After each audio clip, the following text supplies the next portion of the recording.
Beloved, the question brought before the text is this. YHWH. Give more revelation on the Urim Thummim and its connection with Bislig gold.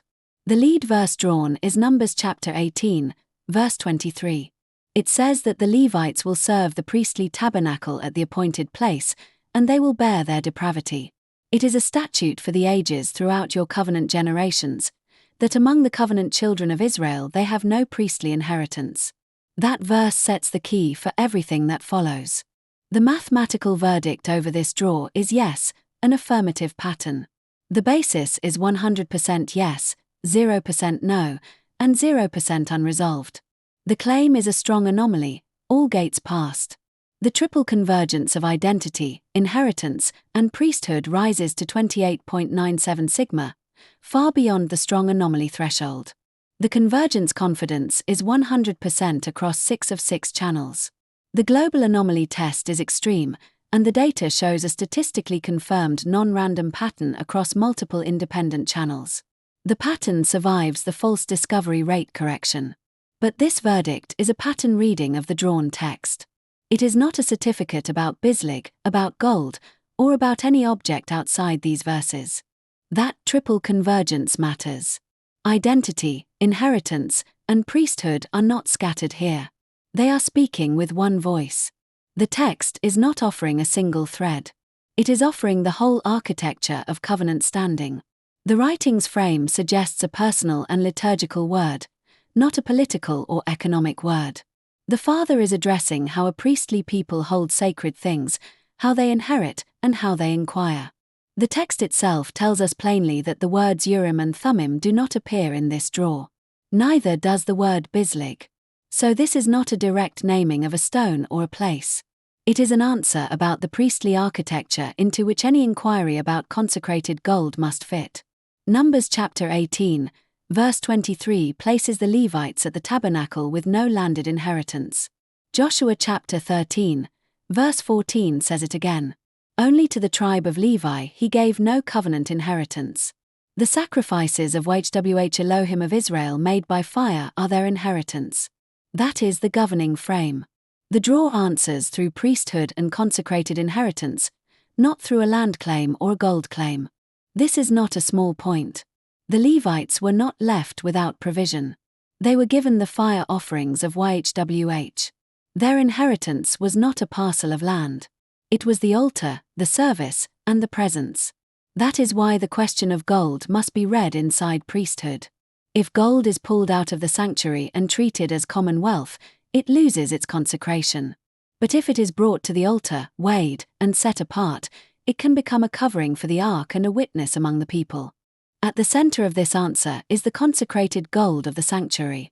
1 Chronicles chapter 28, verse 18 speaks of refined gold by weight for the altar of priestly incense and for the pattern of the chariot of the cherubim that covered the ark. Numbers chapter 16, verse 38 takes the fire holders of those who sinned against their own lives, and they are beaten into plates as an overlay for the altar. They are consecrated and they become a remembrance. Micah chapter 4, verse 13 says their gain will be consecrated to YHWH and their substance to the Master of the whole earth. So gold is not rejected. Gold is weighed, beaten, and set apart for the sanctuary. Gold is not the inheritance of the Levites. It is the material of the house where YHWH meets his people. The fire that refines gold is the same fire that consecrates. The text speaks of fire offerings and beaten plates. Refining is not extraction. It is transformation. What comes out of the fire is no longer common. It bears the mark of the altar. Alongside this, Revelation and the ark belong together. Revelation chapter 11, verse 19 opens the temple of Elohim in heaven, and the ark of his covenant appears with lightnings, voices, thunderings, earthquake, and great hail. That is the closest thing in this draw to the words more revelation. It is not a mined deposit. It is an opened ark. The same ark was carried by priests, placed in the Holy of Holies, and covered by the wings of the cherubim. When the Father opens the ark, the answer is not an object we take. The answer is a presence that opens heaven. The priestly lot also appears in the text. Inheritances were divided by lot before YHWH at the entrance of the priestly tabernacle. Sacred inquiry is not fortune-telling.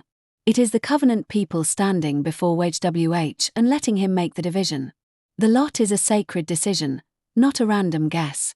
When the lot is cast before YHWH, it is the Lord who determines the portion. So the question is not whether the land holds gold. The question is whether the people will present the gold to the one who divided the land. And the text binds offering to appointed season. More revelation is not untimed. It comes in the appointed season. Prayer and confession happen around the time of the evening priestly offering, and the answer comes swiftly when the heart is clean before him. But the draw also carries a warning inside the yes. 1 Samuel chapter 14, verses 37 and 38 records that Saul drew near to inquire, but YHWH answered him not that day because covenant violation had been present. Sacred inquiry is priestly and covenant bound. It does not work when hidden covenant violation is unaddressed. The text also warns that sacred things can be given to Baalim, that an idol can stand where the ark should stand, that a king can divide the land for gain, and that a man can keep back part of the value of the land and lie to the sacred spirit. These cautions do not overturn the yes. They are the fence around the gold. Consecration and covenant faithfulness are the non-negotiables. Gold belongs beside the ark and beside the altar, never beside a covenant-defiling idol. There is one real tension to name. Because the draw does not actually use the terms Urim, Thummim, or Bislig, the specific connection between them is an inference from the priestly gold and ark revelation cluster, not a direct statement of any single verse. That tension does not weaken the yes. It keeps the yes from becoming presumption. So then, what is the Father saying? The affirmative word is this. There is more revelation, but it relocates the question. The connection between the Urim Thummim and Bislig gold, as the text frames it, is not ownership and not extraction. It is consecration, priesthood, covenant purity, and appointed season. The Levites who carry the ark have no landed inheritance because YHWH himself is their portion. Gold is set apart, not seized. Inquiry is opened, not forced. The answer comes in the appointed season, and it comes to a people who have no hidden covenant violation before him. That is the word between the porch and the altar. The lead verses drawn in this altar of reception session were Numbers chapter 18, verse 23. 2 Kings chapter 23, verse 2. Jeremiah chapter 1, verse 18. Joshua chapter 13, verse 14. Exodus chapter 8, verse 25. Judges chapter 18, verse 30. 94 further verses were drawn in this session. This concludes today's interpretation at the altar of reception.